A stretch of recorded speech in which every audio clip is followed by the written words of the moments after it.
Me ha pasado antes comentaros lo que hablaba antes de la ley de funcionarios, donde se eliminaba a los funcionarios que habían servido en el régimen, que habían servido por la República. Esos fueron totalmente eliminados, sobre todo los maestros. A los maestros se les machacó. Fijaos que en la transición española eso no pasa. Hasta que no ha sido de una manera, o hasta que no está siendo de una manera vegetativa, las grandes estructuras del poder y los funcionarios siguen siendo los mismos que estaban en la época de Franco. ¿Por qué Franco elimina a los funcionarios? Porque el funcionariado, y ahí incluyo incluso a los jueces, son los que al final desarrollan las políticas que el gobierno, que el Estado aprueba. Si tú no consigues cambiar de base el sistema, no vas a poder cambiar las cosas hacia donde tú quieras.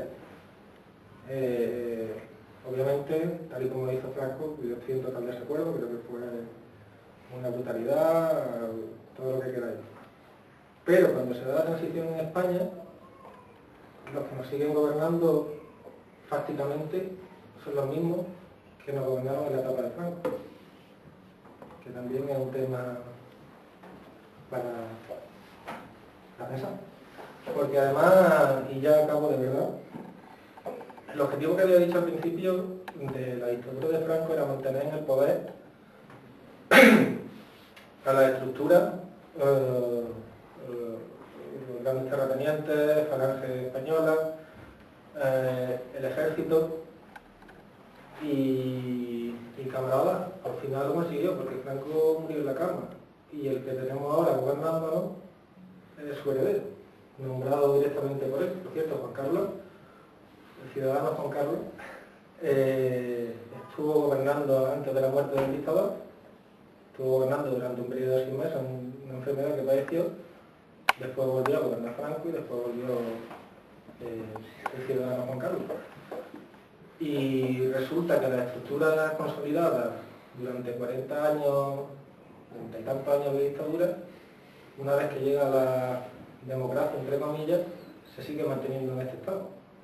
Y se siguen manteniendo algunas de las prácticas represivas, aunque se le da otro barniz, que se dieron durante 40 años la dictadura. Ya no se fusila gente, pero se siguen secuestrando publicaciones.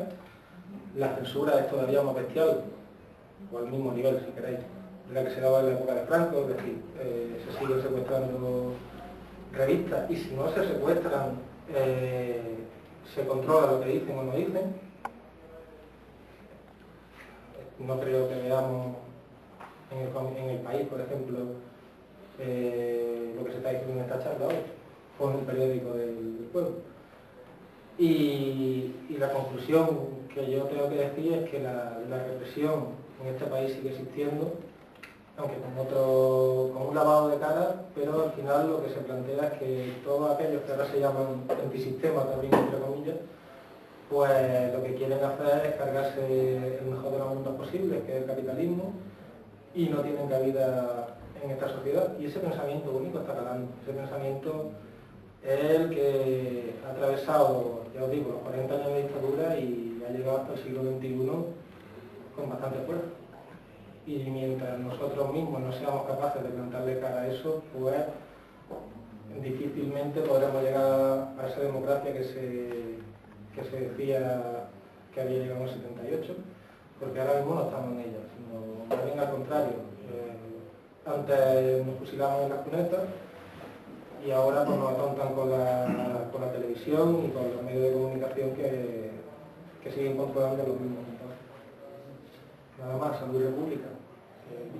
La cuestión es, pues, muchas gracias a todos por venir, y también habrá que darle ahora las gracias también al presidente de la asociación por vernos el espacio, ¿no? Que un espacio para nosotros, encontrar espacio en Castilla que nos vean, y sí, lo que antes.